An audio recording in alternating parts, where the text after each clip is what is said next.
नमस्कार, स्वागत है आप सभी का हिंदी जनमंच पर। हिंदी वाणी जन की वाणी।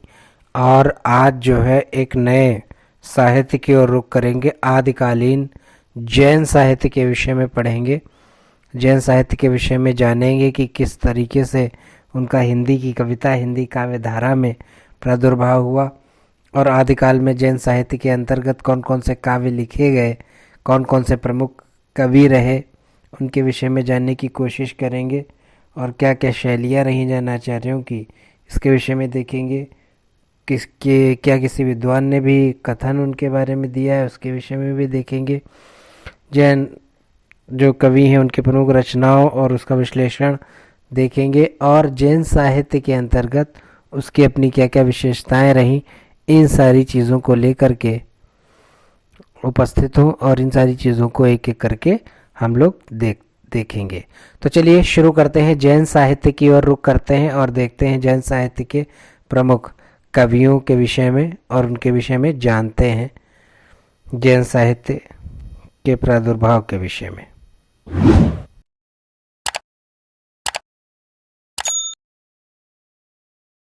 तो चलिए देखते हैं जैन साहित्य के विषय में। देखिए, जिस तरह से हिंदी की कविता में जैसे बौद्धों और सिद्धों ने अपने मत का प्रचार प्रसार किया था, ठीक वैसे ही सिद्धों से जैनों ने भी जो है भारत के पूर्वी क्षेत्र में हिंदी कविता के माध्यम से प्रचार प्रसार किया।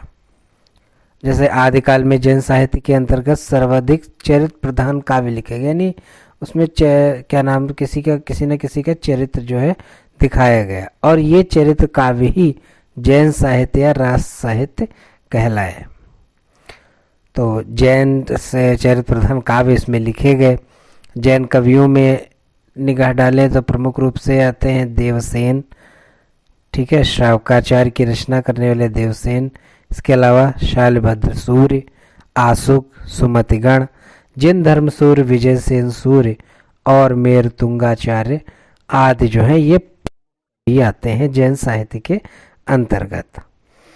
और उपरोक्त जैन आचार्यों ने अपनी अपनी रचनाओं में आचार, फागुचरित और रास आदि विभिन्न शैलियाँ जो हैं अपनाई हैं और उसी में जो है साहित्य की, यानी ये जैन साहित्य की रचना की है। देखिए, फाग शैली में जैन आचार्यों ने स्त्री पुरुष के विनोदपूर्ण कोलाहल के माध्यम से अतिशयोक्तिपूर्ण और चमत्कारिक बातें इसमें की है। फागु शैली है जैन आचार्यों की, जिसमें उन्होंने स्त्री पुरुष के बीच संबंधों के विषय में जो है कोलाहल और चमत्कारिक पूर्ण वर्णन किया है। गुलेरी जी का एक कथन भी है जैन साहित्य के विषय में। वो लिखते हैं कि हिंदू कवियों की अपेक्षा जो जैन कवि थे उन्होंने इतिहास की रक्षा की है एक तरीके से, यानी इतिहास को एक तरीके से सजाया संवारा है। तो इस तरीके से बात जो है चंद्रधर शर्मा गुलेरी जी अपनी रचना में रखते हैं। अब निगाह डालते हैं जैन साहित्य के प्रमुख कवियों पर। तो सबसे पहले देवसेन जी को देखते हैं। देखिए, देवसेन जी प्रसिद्ध जैन आचार्य रहे और इन्होंने महत्वपूर्ण रचना श्रावकाचार्य संवत 933 ईस्वी के आसपास जो है इन्होंने इसकी रचना लिखी। यह जैन साहित्य की प्रथम रचना मानी गई है और इसमें श्रावक धर्म का वर्णन किया गया है। 250 दोहों में जो है श्रावक धर्म का वर्णन मिलता है और इसे हिंदी की प्रथम रचना होने का भी गौरव प्राप्त है। आचार्य शुक्ल जो है इसको हिंदी की प्रथम रचना भी मानते हैं और सर्वाधिक मत मान्य यही है। इसके अलावा देवसेन जी की अन्य रचनाओं की बात करें तो उसमें एक आती है लघुनय चक्र, दर्शन सार और दब साहब प्रयास। ये सारी जो है रचनाएं अपभ्रंश में हैं। दब स्वभाव प्रकाश का ही दब साहब प्रयास कहते हैं, यानी द्रव्य साहब प्रयास जो है वो उसको द्रव्य स्वभाव प्रकाश भी कहा जाता है हिंदी में। तो ये ध्यान रखेंगे। देवसेन प्रथम प्रसिद्ध जैन आचार्य रहे और महत्वपूर्ण रहे। श्रावकाचार्य तो रही लघुनय चक्र, दर्शन शास्त्र सार और दब साहब प्रयास, इनकी अपभ्रंशकालीन रचनाएं महत्वपूर्ण है। इसके अलावा शालभद्र सूर्य जी को देखते हैं। डॉक्टर गणपत चंद्रगुप्त जो है शालभद्र सूर्य जी को ही हिंदी का प्रथम कवि मानते हैं। ये जैन साहित्य के प्रमुख कवियों में आते हैं। इनके द्वारा लिखे गए ग्रंथों में सबसे महत्वपूर्ण ग्रंथ जो है भरतेश्वर बाहुबली रास है। इसकी रचना 1184 ईस्वी के आसपास मानी जाती है, जिसमें भरतेश्वर और बाहुबली दो राजाओं की वीरता और उनके युद्धों का विस्तार पूर्वक वर्णन किया गया है और यह 205 छंदों में लिखा गया ग्रंथ है। यह सुंदर खंड काव्य है और शांत रस में इसका अवसान होता है, यानी इसका अवसान शांत रस में हुआ है। इसके अलावा मुनिजिन विजय जो है इसे जैन साहित्य की प्रथम रास परंपरा का प्रथम ग्रंथ मानते हैं। जैन साहित्य की रास परंपरा का प्रथम ग्रंथ मुनिजिन विजय मानते हैं। सालभद्र सूर्य की दूसरी रचना बुद्धिरास है। इसमें धर्मोपदेश दिया गया है। ठीक है, बुद्धिरास सालभद्र सूर्य की दूसरी रचना है। चलिए आगे बढ़ते हैं और देखते हैं अगले कवि आसुक जी हैं। आसुक जैन धर्म के दूसरे आचार्य हैं जो आसुक। इन्होंने चंदन बाला रास नामक एक महत्वपूर्ण ग्रंथ की जो है रचना की है।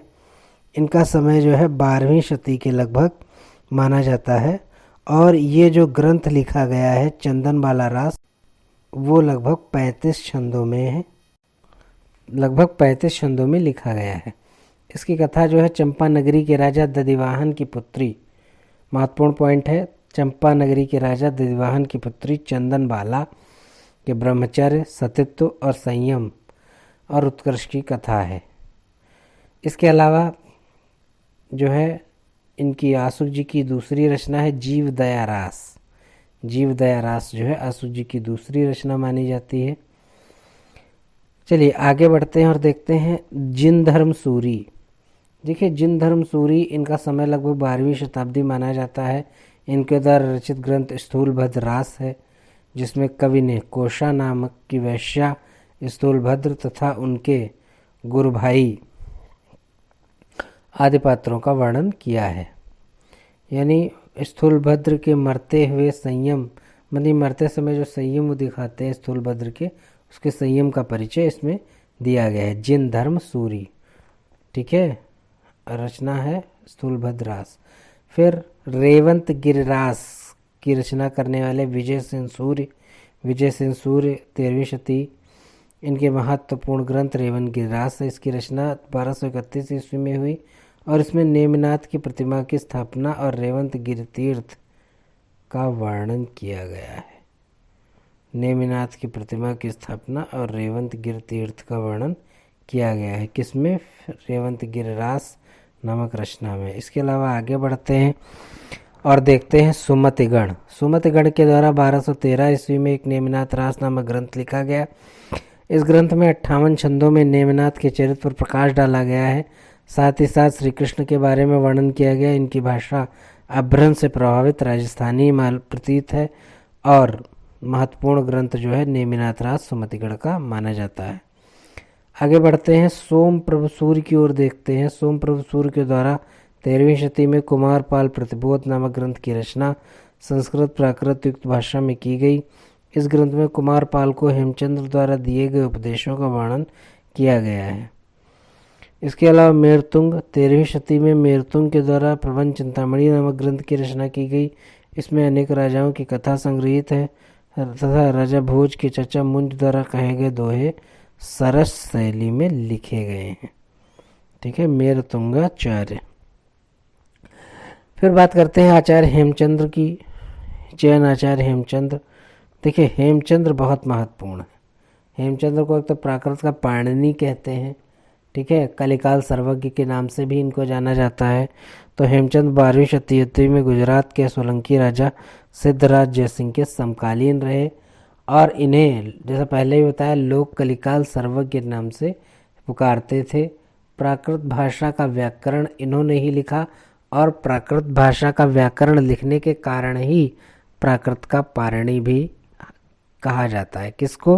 हेमचंद जी को प्राकृत का पारणी भी कहा जाता है। इनके द्वारा रचे गए प्रमुख ग्रंथों में सबसे महत्वपूर्ण ग्रंथ है कुमारपाल चरित। कुमारपाल चरित, तो ये बहुत महत्वपूर्ण है। ये ध्यान रखेंगे कि कुमारपाल चरित और कुमारपाल प्रतिबोध अलग अलग ग्रंथ हैं।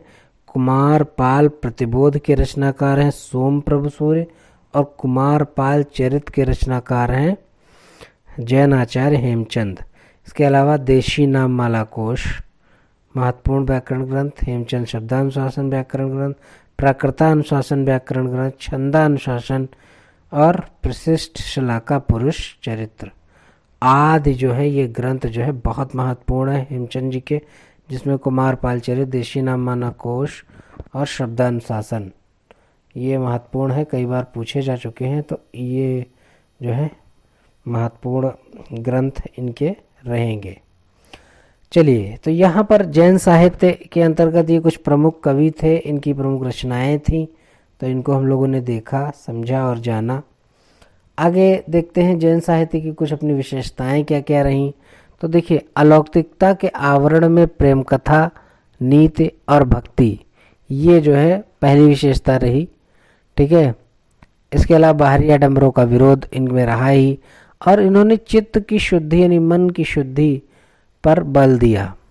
इसके अलावा घटनाओं के स्थान पर उपदेशात्मकता का प्रभाव मिलता है, यानी उपदेश दे दे, यानी घटनाओं के जो घटनाएं घटी उसको ज़्यादा ना वो करते हुए उपदेशात्मक प्रभाव ज़्यादा इनमें दिखता है। इसके अलावा शांत रस प्रधानता रही ही रही है, और ये जो है कवियों और आलोचकों के अनुसार जो है आदिकाल का सर्वाधिक विश्वसनीय साहित्य रहता है। धार्मिक तो ही है, आदिकाल का सबसे विश्वसनीय साहित्य माना जाता है। तो इस तरीके से जैन आचार्यों के जो प्रमुख ग्रंथ रहे ये महत्वपूर्ण है, ये कई बार पूछे जाते हैं, तो इनको एक एक करके जो है ध्यान से देख लेंगे, जिसमें जो है देवसेन है, आसुग हैं, शालभद्र सूर्य है, मेवतुंग है, हेमचंद्र हैं, ये बहुत महत्वपूर्ण जो है रचनाकार हैं, इनके विषय में ध्यान ज़रूर देंगे। तो यहीं पर आदिकाल में जैन साहित्य यहीं पर हम समाप्त करते हैं। आगे मिलेंगे एक नई वीडियो में, तब तक के लिए वीडियो आपको कैसा लगा हमें कमेंट बॉक्स में ज़रूर बताइए। चैनल को लाइक कर दीजिए, सब्सक्राइब कर दीजिए और अपने दोस्तों के बीच शेयर कर दीजिए। चलिए, तब तक विराम लेते हैं यहीं पर और नमस्कार करते हैं, आप सबको प्रणाम करते हैं। आगे मिलते हैं सभी हिंदी साथियों को, तब तक के लिए हिंदी वाणी, जन की वाणी, हिंदी जनमंच को इजाज़त दीजिए।